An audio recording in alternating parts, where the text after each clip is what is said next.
Criminals' theories, we are good to go. Arriving back at the motel, we don't waste any time. We discover Shaggy sitting in the back office, clutching a mug of coffee that, based on smell alone, is spiked with way more than cream and sugar. He's sweaty, clearly agitated and trying not to show it. Like a lot of players watching their house of cards go up in smoke, he decides his best defense is a strong offense. Right out of the gate, he states his demands. The police officers need to go. Ambulance, ME, everyone. We're hurting his business. We're infringing upon his rights. Take the security footage, bag the bedding, rip up the carpet, remove whatever we want, but get the hell out. Now, now, now. We let him talk. True to Phil's assessment, Shaggy's wound a little tight. Overgrown brown hair, thick brow, hollowed-out cheeks. Man's probably not just supplying illegal narcotics, but also using. And with all these cops around, he's behind on his nightly fix. Meaning the more we drag things out, the more strung out our new favorite suspect is about to become. We ask stupid questions. Why not? We're detectives. We deserve to have some fun. I ask about childhood pets, favorite brand of coffee.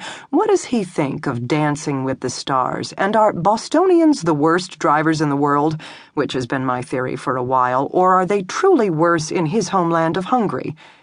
He chugs his coffee, practically licks the mug to get the last remnant of vodka, and then when the mug starts shaking uncontrollably in his hands, we go in for the kill. We know what he did. Everything he did, how he set up Robleski with illegal narcotics, how he'd arranged to have Harmony already waiting for Robleski in the room, oxy in hand. Except how could he have anticipated Robleski's true fetish? Come on, a guy who wants to amputate a healthy limb? Of course Harmony freaked out and fled from the room, which left Shaggy on the hook. He's got a crazy, mutilated businessman summoning ambulances and cops to his property. For a guy with Shaggy's interests, no way that's going to end well. Which is why, when he went to the room and discovered Robleski begging 911 for rescue, Shaggy disconnected the call, then loosened the man's tourniquet, letting Robleski's own actions take care of the rest. Better for the EMTs to recover a dead body than one able to testify 6 months later at a criminal trial. Shaggy denies everything. Of course he does. With his hands trembling and his eyes darting everywhere, he's all, no, he did nothing, he knows nothing. Whole thing, very unfortunate, very tragic, but not his fault. Definitely not his fault. Dee Dee paused, glanced at her audience. What do you think? We have 8 minutes left. Did Shaggy do it? No, half the room called out.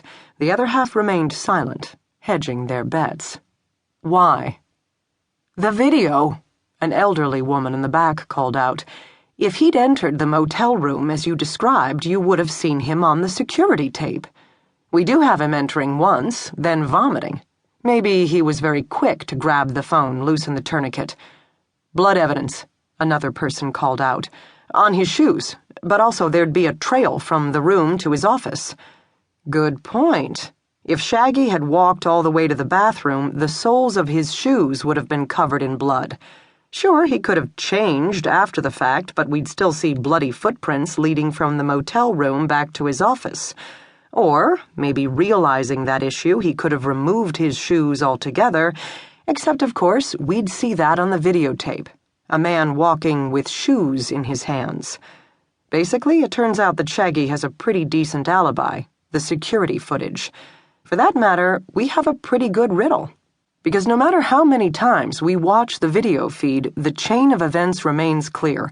Only 3 people enter Robleski's room. Robleski, then, over an hour later, the night manager Shaggy, then 15 minutes after him, rookie officer Justin. What about the rear window? The elderly woman asks. Very tiny. Might work for the Harmony LaFabs of the world, but definitely not for a grown man such as Shaggy. So, Dee Dee surveyed the room. Who killed Robleski?